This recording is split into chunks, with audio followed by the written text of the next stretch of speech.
welcome. Ito muna, Clarence, bati ka muna. Binabati ko po si Mama na inaalagaan po yung anak ko ngayon. Si Papa po na nasa trabaho.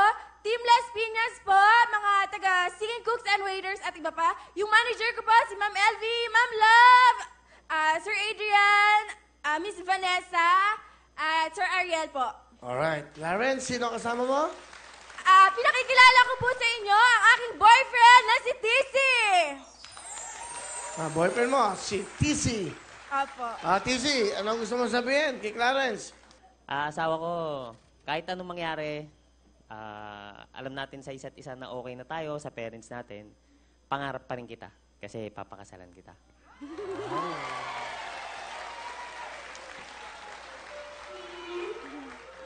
Wala lang. Meron na ba kayong anak? Meron po. Meron po, 1-year-old. Bago. So, kasal na lang hinihintay. Opo. Apo. May problema lang. May problema. Yung araw na nanganak siya, sa hospital, hindi na ako nakapasok kasi ayaw pa ng parents niya na makita ko. Kaya nirespeto ko na lang na hindi magpakita sa kanila na mag-ina ko. Kaya yun. Sakasakali, umihingi ako ng tawad sa mama at papa niya kung ano man yung nagawa kong mali. Huwag po kayong mag-alala, hindi ko po pababayaan yung anak nyo. Lalo na po yung apo nyo na si Brianna. Pero bago lahat, may baby na kayo ngayon. Apo. So, magkasama na kayo. Hindi pa po. Hiwalay pa po kami ng bahay. Wala pa kayo. Asan yung bata? Nasa amin po. Nakakadalaw naman siya. Apo, welcome naman na po siya sa bahay. That's good. Asawa ko, mahal na mahal na mahal na mahal kita. Yun lang po. Asawa ko, mas mahal na mahal kita. Palapakan pa natin, of course, si TC, ang kanyang asawa ko, kung tawagin niya, kanyang boyfriend, Clarence. Message mo sa pamilya mo, sa mama mo.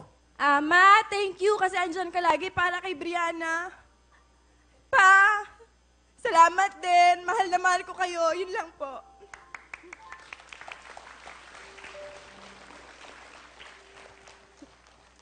Sa father-in-law mo, mother-in-law mo, yan. Nag-aalaga ng anak mo, inyong camera. Kay Papa. Ito yung camera. Pa, maraming salamat po. Ma, salamat din po.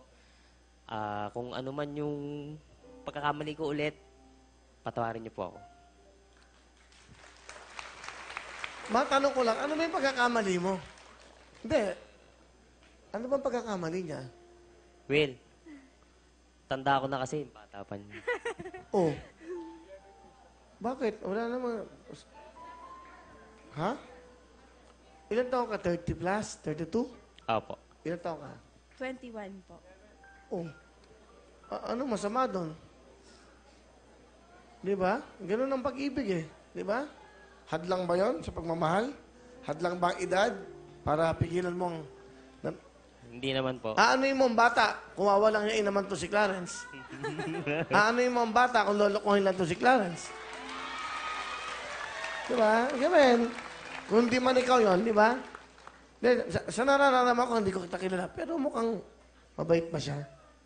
Apo. Ito naman kasi kung magsalita, ang tipid eh. Mabait pa siya.